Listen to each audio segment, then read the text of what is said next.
Morning, everyone. So I've been having a chat to my business results coach, Scott. Shout out to Scott if you're listening.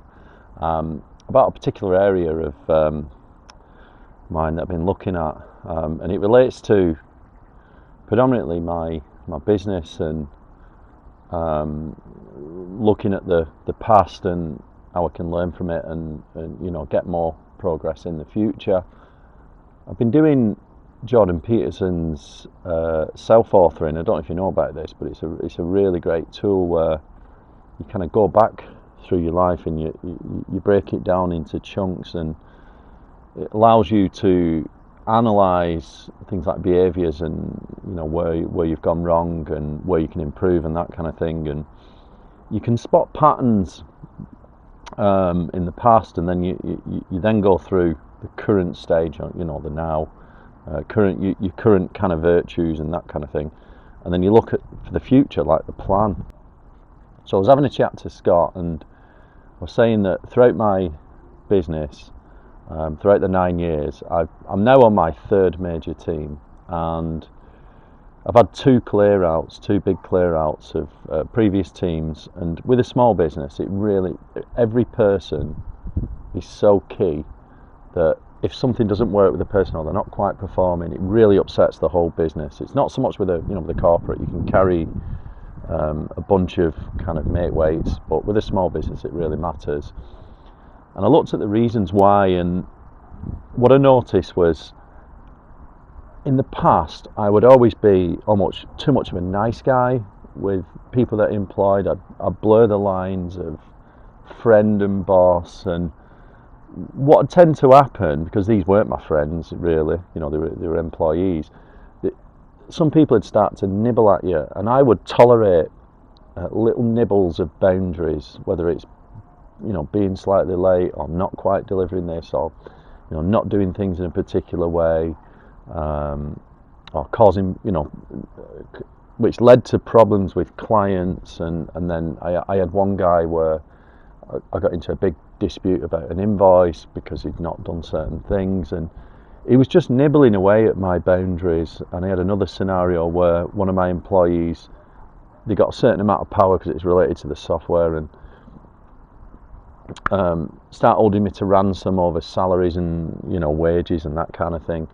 And so I'd tolerate all these little nibbles of boundaries to the point where it'd either build up so bad with a client, or I'd just get to a point where I couldn't tolerate it anymore, and then I'd be a bit passive aggressive. I'd just cut them off at the knees, and they'd be gone, and that were it. I'd be on to a fresh team. And I realised that that's not the way to do things. A better way, as Jordan Peterson says, don't let things hide in the fog. And what that means is, it doesn't matter what area of your life, it could be a friend or family member or anything.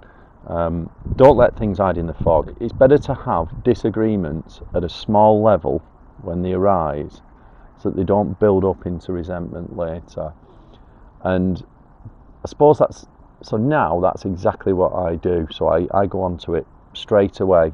If someone does something that isn't quite right, I had a scenario recently, you have to get onto these issues straight away and nip them in the bud.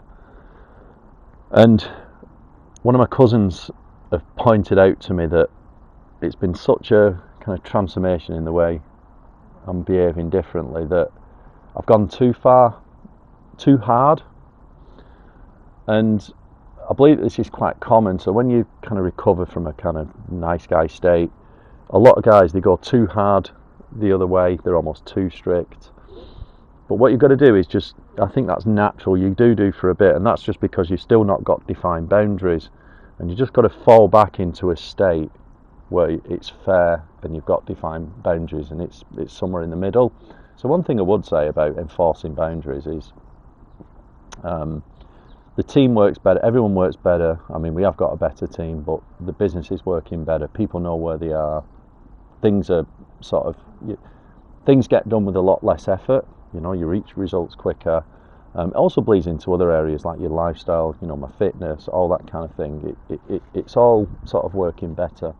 So I asked Scott, I said, what do I need to do, other than the reading and the self-authoring, what do I need to do to get to that point where it's fair, but everyone knows where we stand in terms of boundaries and everything's working well, and people almost know automatically, and I can be, you know, the guy and the leader that I'm supposed to be, that is fair.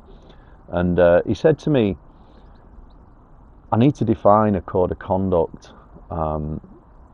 It's almost like a blueprint, or as Jim Rohn, if you know Jim Rohn, he calls it a personal philosophy. So you need to codify these rules so that when situations arise, you can fall back on that code of conduct.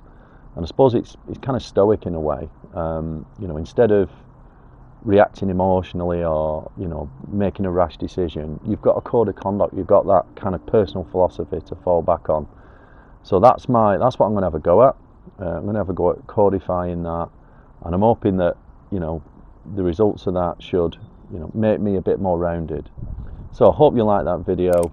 Don't forget to subscribe, and see you all next time.